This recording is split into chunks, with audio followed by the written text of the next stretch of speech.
Guys, we've done it. It's day 29. We've come to the end of this adventure together. This is our last training video. We are at Z for Zenith. And in our book, The ABCs of Peak Performers, we define zenith as a high point, a culminating point, the end and the beginning. I wrote the last chapter of this book from the Santa Barbara Cemetery where my mom and dad were laid to rest. And I'm bringing you this last training video from another cemetery. This hill is about 200 yards behind my home on our beautiful ranch, and I've been sharing our oak forest with you guys throughout the training. This is the final resting place of my sister Susan and my first wife Wendy. And this book was born out of tragedy. It was born out of pain. About 7 years ago, Wendy became terminally ill, and our daughter Miranda was a freshman in high school, and it took her a year to die. And over the course of that year, through my pain and struggle and anguish, I began writing letters to my daughter, and I wanted to give her a legacy. I wanted to share with her the lessons and the things that I had gleaned from some of the best and brightest people on earth. And I wanted to give her a roadmap and a path to a life that's bigger and brighter and more beautiful than anything I had known. And you know, the idea of writing the last chapter of a book on inspiration and life and joy from a cemetery is very disturbing to a lot of people, but it isn't for me because I know how my story ends. And Bill went out in the world, and Bill did this, and he loved, and he lost, and he failed, and he played, and then he died. I know that there is a rock that will cover my remains one day on this hill. And so I'm not afraid of the end of my story. I'm afraid of not living. I'm afraid of not engaging. Everything I do with every breath, with every beat of my heart, is to honor my voice, to recognize that the universe struggled to bring me into existence. God, my parents made sacrifices so that for the brief time that you and I are here together, my voice can be heard. And I want you to think about this. When you hide your radiance, when you deny your voice, your genius, your magnificence, that is the great crime. The greatest tragedy of all is when we choose to live small. A life that's less than, when we deny our magnificence, when we deny that we are children of a loving God, that this universe is all here for you and it's all here for me.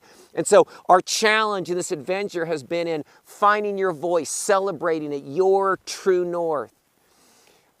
Imagining seeing you in your fullest, most radiant expression, physically, intellectually, emotionally, and spiritually, and then going out in the world while you can and sharing that voice. And that becomes the most beautiful story ever told. I know how my story ends, and I'm not afraid of that. One of the things that's so beautiful about living on a ranch is we understand how nature works. And right now, you look at these hills, and these hills are barren, and the grass is gone, but it isn't really gone. It's dormant. It's laying in the sacred mother. It's laying in Mother Earth. And it's December 12th, and the rains are going to start coming. And when the rains start coming, the grass is going to be born again, and there's going to be new life, and this will continue. And this mountain has been here for eons, and it will be here for eons after me. And so my story will continue. My zenith. And I want to talk about zenith. Zenith is the highest mountain, the greatest vista, whatever I can see today. And I know that tomorrow I'm going to get a new zenith. I'm going to claim something even bigger and brighter. Get this, if you get anything from our time together, the best part of your story is now and forward. Stop living in the past. The ghosts and shadows of the past don't belong with us now. You and I belong together. Our love, our light, our story, my voice.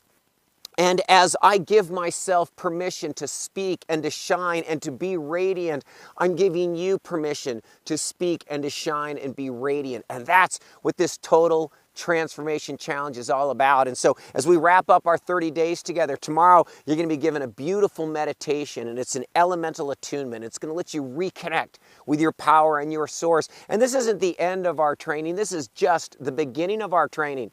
You're also going to take a peak performance assessment test, and you're going to look at all 26 of these skills, and you're going to rate them in terms of high proficiency and needs improvement. And then we're going to go back, and over the next 6 months, you're going to revisit these trainings, you're going to revisit these modules, and I'm going to be bringing you more tools and more training. Our adventure together has just begun. And you know, when you ride a horse, you ride looking forward, you ride looking into the future, and I want that and I intend that for you, to ride looking forward, to know that the best part of our story is that which we haven't written yet. The end is done, the end has been written. So do me a favor, write a magnificent middle part. The greatest story ever told is your story. The most beautiful voice ever shared is your voice. And when we can start living and honoring and stepping into our radiance and our source and our power, we can start healing the world. And we heal the world right here, right within our hearts. So there are a couple more seed thoughts I want to share with you guys as I send you out into life's great adventure. And I'm so grateful. And so here are a couple just last things that have really served me on my quest. Number one, life is hard. And I'm not going to sugarcoat it. I've never been one to sugarcoat it. But hard isn't bad. Sometimes it's the struggle, it's the fight. Think of the best football game you've ever watched. It wasn't when your team won 50-0. It's when your team struggled and fought and they went into overtime, and in the last second they pulled out that victory. When we go into the gym and we work our bodies and we stress our muscles or our intellects or our emotions and spirits, climbing Mount Everest is hard. Standing on top of the world is glorious. So yes, life is hard. We are fighting gravity, and ultimately gravity is going to win. But hard isn't bad. Everyone gets bad. You have to make great happen. This is really important. If you sit on your couch and try to hide from the world, you will have financial problems, you will have health problems, you will have challenges. But you won't have glory and radiance and magnificence. You got to go out into the world and make the great a reality. You've got to create, you've got to love, you've got to take risks, you've got to dive into the pool to create that future, because everybody gets bad. It takes courage and resourcefulness to get the great. This is so important. Spend your life pursuing what you love. That's what true north is. No one loves the way you do. No one sees the world the way you do. No one has your gifts and geniuses. And as I said at the beginning, when you deny your voice, when you deny your gifts, that is a crime against humanity, because the world needs to hear from you while you are here. So spend your life pursuing what you know, pursuing what you love, and then gift your love to the world. Good one. Master the art of failing. You're gonna fail. I've failed. I've been bankrupt. I've been broke. I've been at the bottom of the pit, and I've been on top. And understand, and we talked about this before in the training, there's no such thing as failure. There's only feedback.